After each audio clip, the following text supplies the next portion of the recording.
Okay, let's turn over to Luke chapter 18. I was not here last week. I do appreciate BJ taking care of the class for me. And let's do a quick, I think we really had covered a lot of this parable at the beginning of verse 9.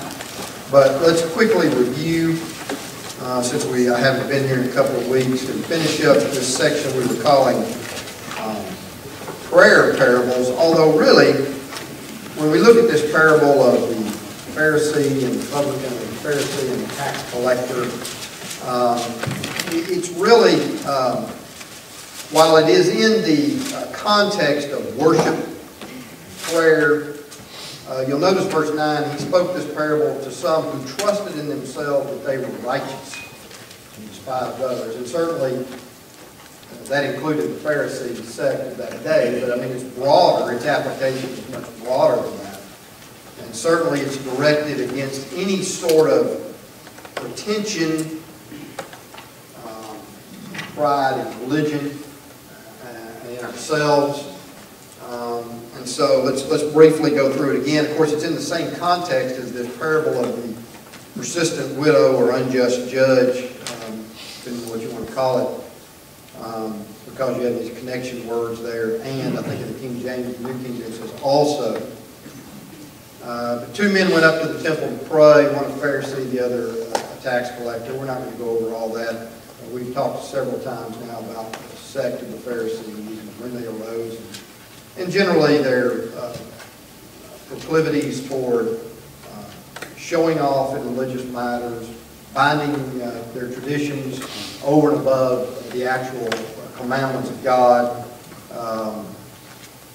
And yet, in spite of their flaws, at least obvious flaws to us, because Jesus pointed them out for us, they were still held in high regard by the people.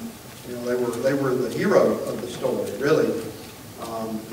Upper echelon of society. While the tax collector, to the people of that day, of course, was the lowest part of society. He was a dreg, he was a parasite, he was a traitor, collecting taxes for the Roman government to whom they were subservient at the time. And so, he was despised. Despised. And so he's the villain here, the other the hero. But in Jesus' account, the Pharisee stood. In other words, when you use this word stood in the Greek, he puts himself in a prominent position to make sure everybody can see it. And prayed thus with himself. And there again we see, the root part of the problem is when you read his prayer, he doesn't ask God for anything. He doesn't praise God for anything. It's all about himself. I thank you that I'm not like other men. That's, that's not really much of a thank you for anything. Extortioners, unjust, adulterers, or even as this tax collector. And I think when we left off last week, I mentioned that one of the simplest things people do to make them feel better about themselves is to do what? Put down somebody next to them. In other words, if I want to build myself up, feel better about myself, then I'll put you down. Of course, as Christians, our lives are to be about building people up, lifting people up.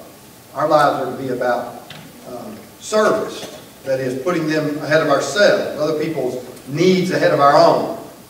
Because that's what Jesus did. So our lives are to mirror or reflect His.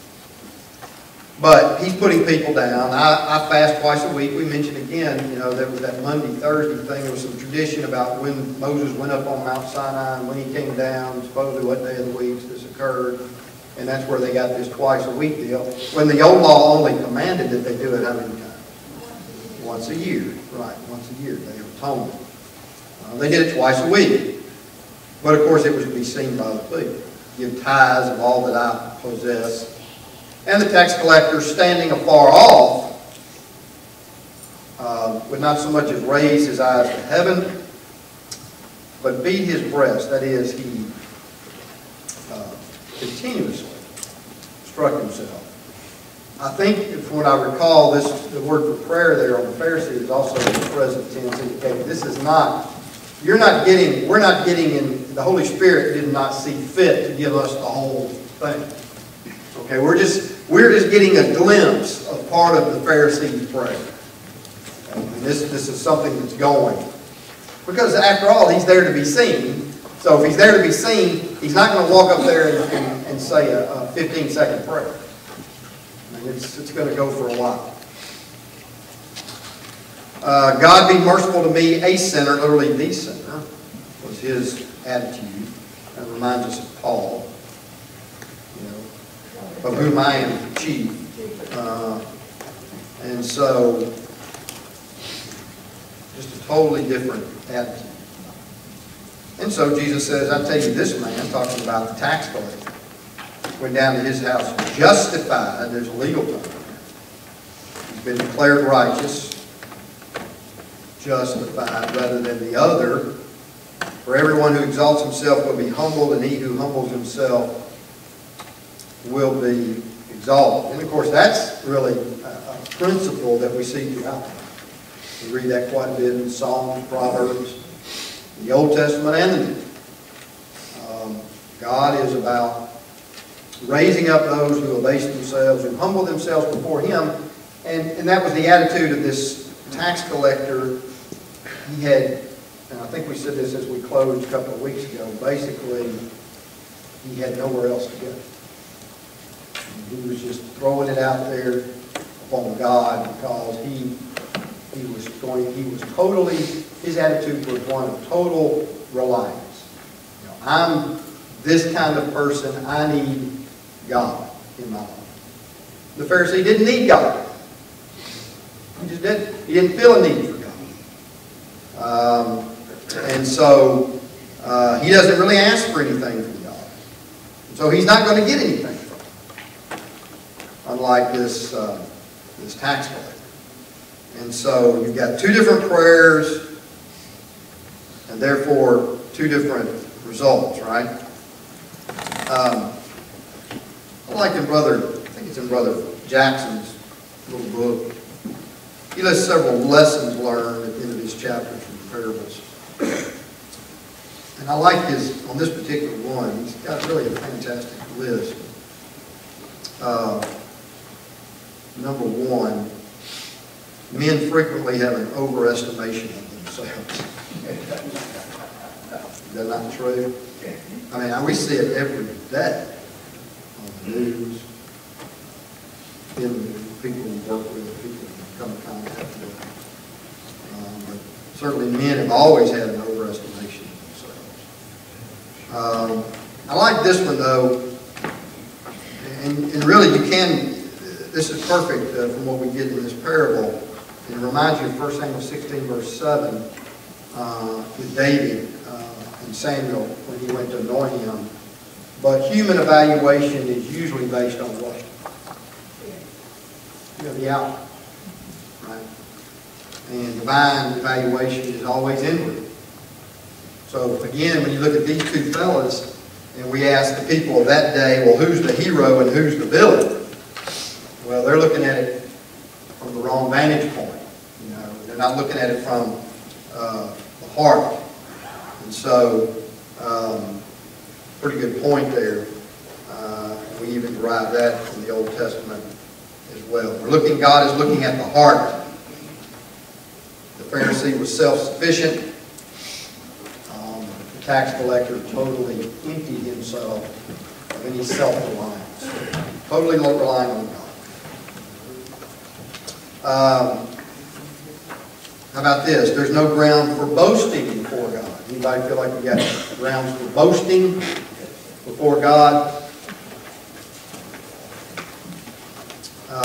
Prayer, in order to be valid, must be characterized by the proper attitude. Prayer should be one that honors God first and foremost. Acknowledges who He is and His position. It's not to build ourselves up, lift ourselves up, or to tear other people down. And of course, one of the primary points of this parable is worship is not to be a show. Now, that's one of the modern day religious world uses, right? Even in the church. There was no unity in there either. notice that these two men are both of the same faith. They're both of the Jewish faith. Both going in the same place to pray, but yet not together, not for each other. That's a good point. Yeah, I mean, they're totally different socioeconomic groups, if you will, of society. They're both Jews, both going to the same temple. And so that's a good point. I mean, what about us as a people, as brotherhood? You know, do we judge others based upon, again, these outward things, whether it's color, or how much money you have, where you live, whatever. We tend to do that. Can do that if we're not careful. Certainly we need to take stock of our own lives before we're critical of other people. Right? Look, everybody's sin should make us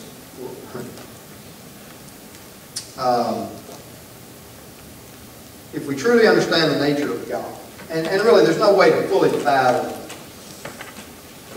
on this side of eternity the holiness of God, and how set apart He is from anything that's sinful.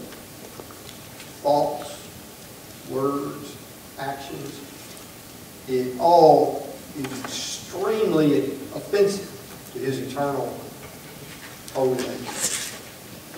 And we just don't really quite grasp that, to be honest, because if we did, we'd do a whole lot less sin. I mean, it's bottom line. If we really understood how offensive the things we do are to Him and to His nature, we certainly look at sin differently. But of course, our society laughs at sin, mocks at sin, and so therefore we tend to also treat it not as seriously as we ought to. And of course, again, at the end of the parable, God is always going to, He knows how to abase the arrogant, bring the arrogant down. You always think of what's the great example from the Old Testament of a man who was extremely arrogant and God cut him down the side for about 7 years. Yeah. Nebuchadnezzar. Had this kind of attitude, and Daniel warned him and said, you know, you can change, you better change, or God's going to bring you down, cut you down to size, as we like to say, and that's what happened to him. He had a little different attitude after it was over. Yes? Well, you broached what I was going to. There's a lot of outputs here, but one of them is attitude. And attitude begets behavior. And it's pretty obvious right here. And that's, and of course we see that obviously in Jesus. One of His major points in the Sermon on the Mount is, again, it begins, behavior starts as a thought process. It starts in the mind. It always starts as an attitude, as a thought. Any kind of behavior begins in the mind. And that's where our warfare needs to begin as well. You know, if we're going to change the way we act, then we have to change the way we think.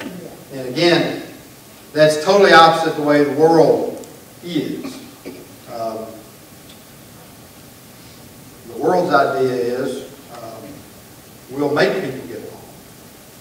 Or you should just, you know, you should just do this no matter what you believe, what you think, how people behave.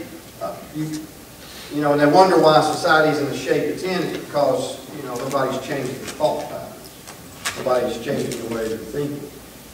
And so people continue to kill each other and steal and rob and rape and pillage.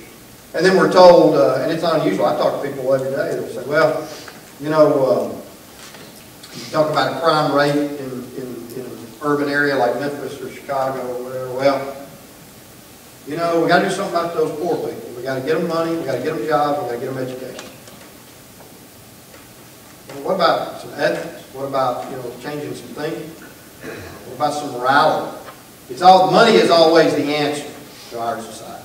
You give somebody some money and they'll behave differently. I don't know. But that's not the answer. No, that's Because not. my feeling, if you can't have $50, how are you gonna have $50 million? Well, and we're going to see that, and frankly, we're getting ready to move to these next two parables, the parable of the talents and the parable of the pounds. You know, And the people that used what Jesus gave them, he said, I'm going to give you more responsibility. You gotta show me you can do with this before I give you that. One more thing. I'm going to say, Greg, you know, we're all, as individuals, products of our environment. You grew up a certain way and you learn certain things you learn, you're going to turn out thinking a certain way because you are a product of your environment. Well, you are a product of your environment to a certain extent, but the Bible is clear, and frankly, our own human experience tells us clearly that people can rise above their environment and change the way they think. I mean, if I go through, all I have to do is study the Old Testament and read about the kings of the southern nation of Judah, and I will see about a king who was terribly wicked and evil. And then he has a son who is totally the opposite, who's an extremely good king, and returns Israel to the worship of the one true God. And then that totally good king dies, and what happens? His son's a scoundrel. And so, yes, to a certain extent, people have to deal with their environment, they have to deal with their upbringing, but in the end, the Bible is clear that where we spend an eternity is a personal choice, and the responsibility lies ultimately with ourselves, and we're not going to be able to point our finger and blame other people. All right, let's move on. That concludes that little trilogy of what we call prayer parables, although certainly other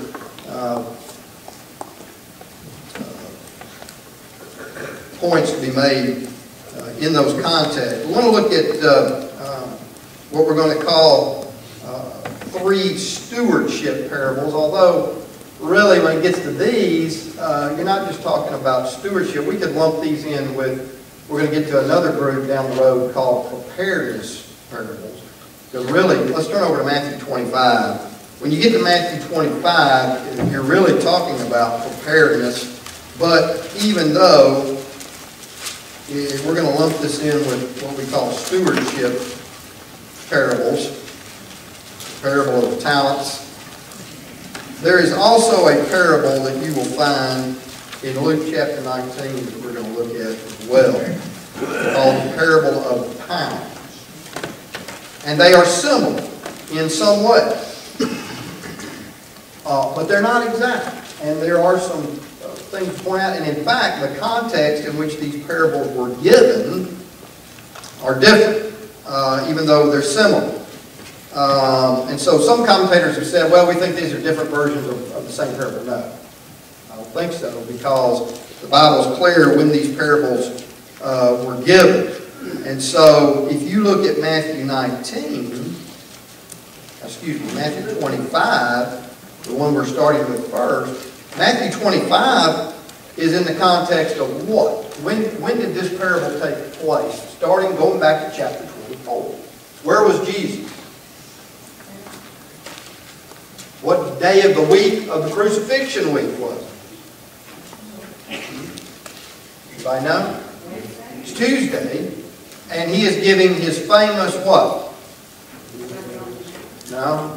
Huh? The Olivet Discourse. Yes, he's on the Mount of Olives when you go to the beginning of chapter 24, and for about the first 35 verses or so, he talks about signs with regard to what? Destruction of Jerusalem. Then when he gets past that, he starts talking about his second coming, which will include no signs, and nobody knows when that is. Now, in that same context, he gives what I would call preparedness parables in Matthew 25. And we'll come back to that in a second. We go to Luke 19. And if you go to Luke 19, which we're going to look at as well, parable of the pounds, or my Bible says minas. He was near Jerusalem, and he had come through. Go back to verse 1. Jesus entered and passed through Jericho. And if you go down to verse 28, you get to the triumphal entry. So he's not even made it, beginning of that week, as far as his entry into Jerusalem. And you'll also notice that if Matthew 25 is part of the Olivet Discourse, who is he speaking to? Who's his audience? Yeah, just a close-knit group, small group of disciples. But if you go to Matthew or Luke 19, you will see that it would appear that there is a larger, more diverse audience. And you're going to see in some of the little changes there what that means for that parable. But going back to Matthew 25,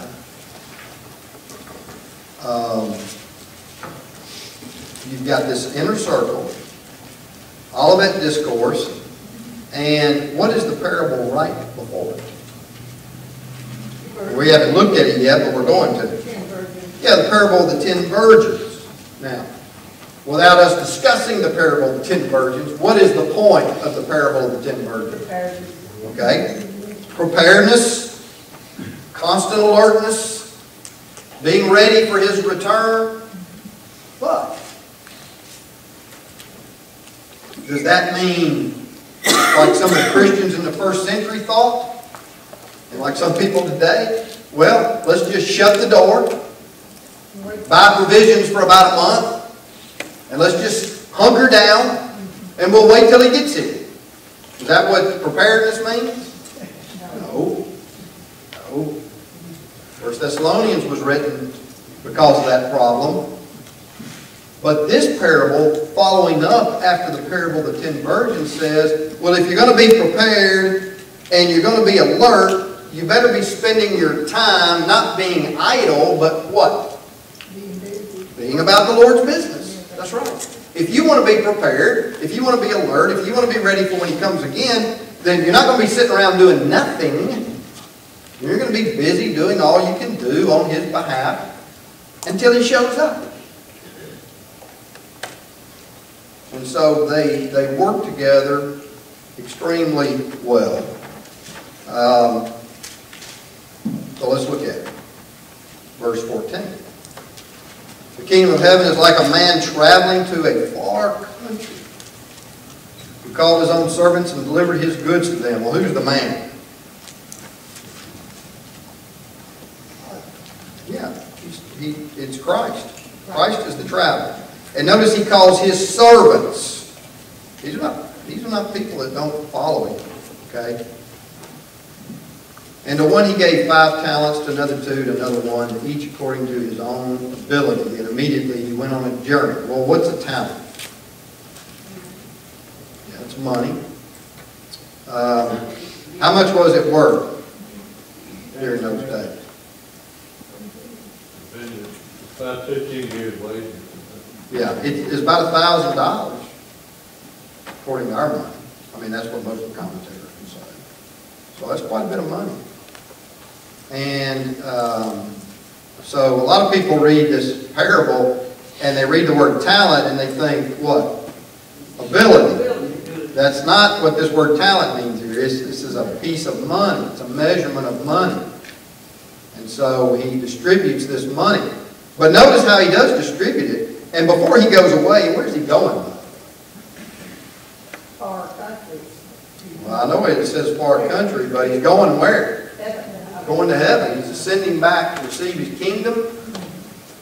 And then one day He's going to come back and ask for an account. And so He leaves these guys this money. But notice He gives them the money to each according to what? His ability. Then he who had received the 5 talents went and traded with them and made another 5 talents. Likewise, he who had received 2 gained 2 more also. I skipped 15, but he gave 1 5, 1 2, and 1 1. But he who had received 1 went and dug in the ground. Hid his Lord's money. Well, woe is me. I've only got 1. Nothing I can do, right? After a long time, the Lord of those servants, by the way, everybody's got at least 1. There's nobody in this room that's got 0. After a long time, the Lord of those servants came and settled accounts with them. So he who had received 5 talents came and brought 5 other talents, saying, Lord, notice how bold these guys were. They were ready. They were ready to give an account. Lord, you've delivered to me 5 talents. Look, I've gained 5 more talents besides them. His Lord said to him, well done, good and faithful servant. You were faithful over a few things. I will make you ruler over many things. Notice what happens when you accomplish small things, you accomplish things in what you've been given, then you're given more responsibility. We'll talk about that. You were faithful over a few things, I'll make you ruler over many things. Enter into the joy of your Lord. He also had received 2, came and said, Lord, you delivered me 2 talents. Look, I've gained 2 more talents besides them. His Lord said to him, well done, good and faithful servant. You've been faithful over a few things. I will make you ruler over many things. Enter into the joy of your Lord. Then he who had received the 1 talent came and said, Lord, I knew you to be a hard man, reaping where you've not sown, gathering where you've not scattered. You are harsh and frankly unethical. That's my opinion. And I was afraid and went and hid your talent in the ground. Look, there you have what is yours. But his Lord answered and said to him, you wicked and lazy servant. You knew that I reap where I have not sown, gather where I have not scattered seed. Now don't misunderstand this.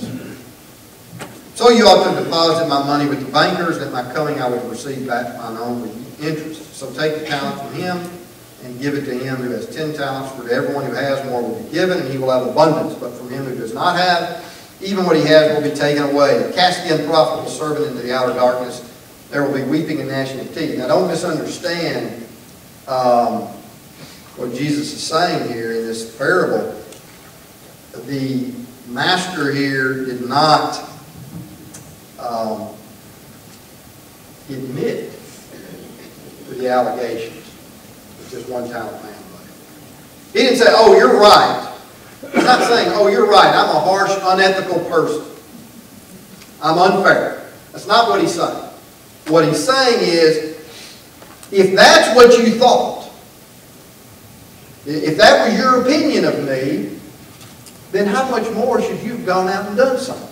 If that's really what you thought. You know, instead of hiding it and doing nothing. Now, let's make a few points from that. And let's start with the gifts. And again, remember, he's talking to his own servants, his own disciples. And when we look at these gifts, as I've already said, not a single servant was passed over. I mean, everybody's got something. No responsible person before God is left out in the distribution of these things. I mean, you may be a 5, and you may be a 2, or you may be a 1, but it's not a 0. Everybody's got something and can do something. I mean, let's think about it. If he got 1 talent of money, he still got what? $1,000. I mean, that was a lot of money back then. He still got a lot. God's got a work for us to do, and He gives us enough capital and enough resources to accomplish it if we'll do it. Now, while it is true they all got something, they all didn't get the same thing, but the text, the parable does say it was based on what? Abilities. So that tells me about God, unlike what this guy said. He said, oh, you're hard, you're harsh, you're unethical. No, God doesn't give to anybody, God doesn't expect from anybody something that they cannot do. I mean, He didn't give this guy 5. He didn't give him 2. He just gave him 1. He obviously saw that this was what his ability was. He could handle 1. God was not unfair with him and expect something that he couldn't do. And so, even after, you know, and look, even if you've been given stuff, your opportunities may not even be the same. I don't know what situation you find yourself. Greg, Yeah. back up in verse 24, he says, Lord, I knew you to be a hard man, reaping where you have not sown and gathering where you have not scattered seed. Now how can you if you haven't scattered seed, how can you gather seed?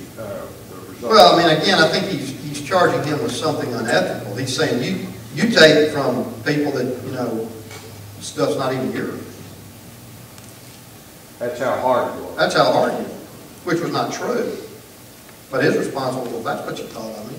You'd think you'd been out trying to do something. That sounds like strange stuff to accuse somebody of. Well, look at it. Well, it's the same, as Brother Mosier says, it's the same attitude that you find in Calvinism. If you have a You won't find a more ugly, harsh, unfair, unethical God that you will when it comes to the God of Calvinism. I mean, it says, well, God created us and He's already decided who's going to heaven, who's going to hell, and you don't have any choice in the matter.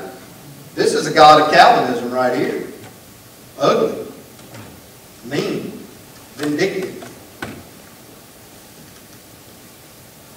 If you have a contractor that has a job set up and he hires help to do it for a certain wage an hour, and that worker works on that job while the main contractor, the boss, leaves the site and comes back and the job's completed, if that worker is going to get mad about the wages then, about what he agreed to, and expect more on the contractor side, then that would be absurd and preposterous. Yeah, but that's not really the point here. I mean, the point is that, I mean, we've all got abilities, and we've all got opportunities. And the Lord gives us these abilities, and He gives us these opportunities, and He expects us to make do with what we've been given, but not to do more than with what we've been given. He doesn't expect more, but He does expect us to use what He's given us, the use of these gifts. And so, I mean, let's look at these fellows. The ones with the most, they immediately went to work. Now, do you think that those fellows,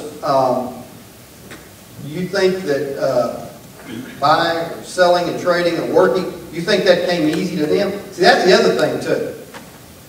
A lot of people that don't have a lot, but think they're entitled to something, and they're envious toward people that have a lot, they always assume that the person that's got a lot didn't do anything to get it. It's like he stole it.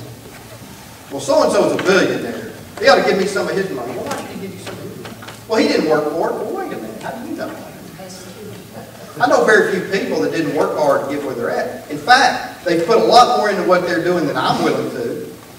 I mean, some of these guys that are billionaires eat, sleep, and drink their business. That's all they do. Their personal lives mean nothing to them. Family doesn't mean anything to them. They put everything they got into that business. And you want to come along and say, well, let's just take it from them and redistribute it to everybody else. Because they didn't work for it. Well, they did work for it. And just because these guys, one of them had 5 and one of them had 2, didn't mean they didn't have to work. And it didn't mean that they didn't run into difficulties and troubles or whatever. But they met them head on and they went out there and they did it. And so it's this idea, well, you know, he's got more, he was given more opportunities than me, he got more abilities than me. Everything comes easy for him and not for me. Well, it's just interesting to me that the fellow that went down the path of failure in this parable is the one-talent man. And we've gotten to a point, for instance, in our country where our response to that is, well, just give it to him. Well, why did he fail? What did he say? I mean, what did he say? He was afraid. He was afraid. Look, he didn't have any belief or faith in himself, and he certainly didn't have any in God. And he didn't want to fail. He's afraid to fail, so he just decides to do nothing. I don't want to fail. I won't do anything.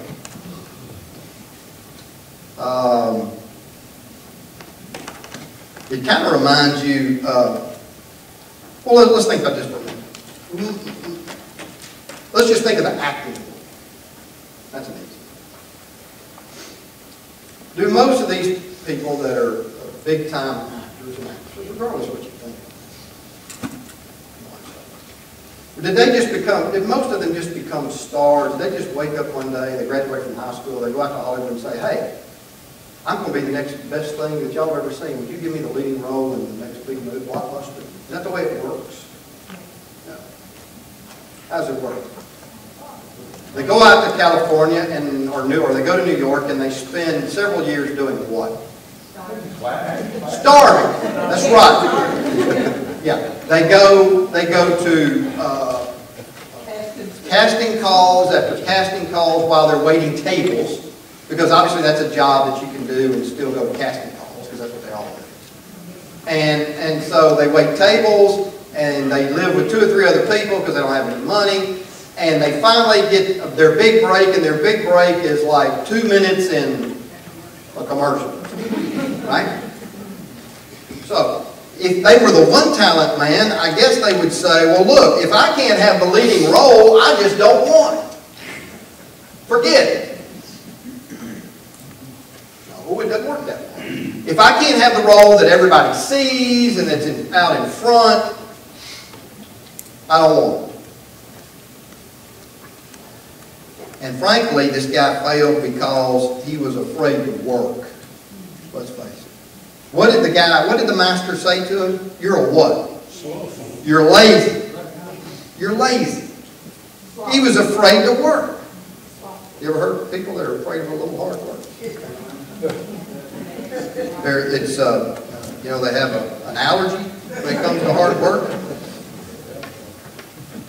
And of course, he had no faith in his master. We've already talked about what his attitude toward him was, how bad a person he thought he was. And this is the way some people look at God. God's a big cosmic universal killjoy, and he's like Milton.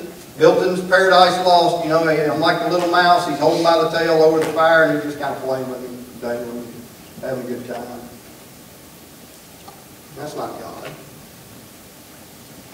So,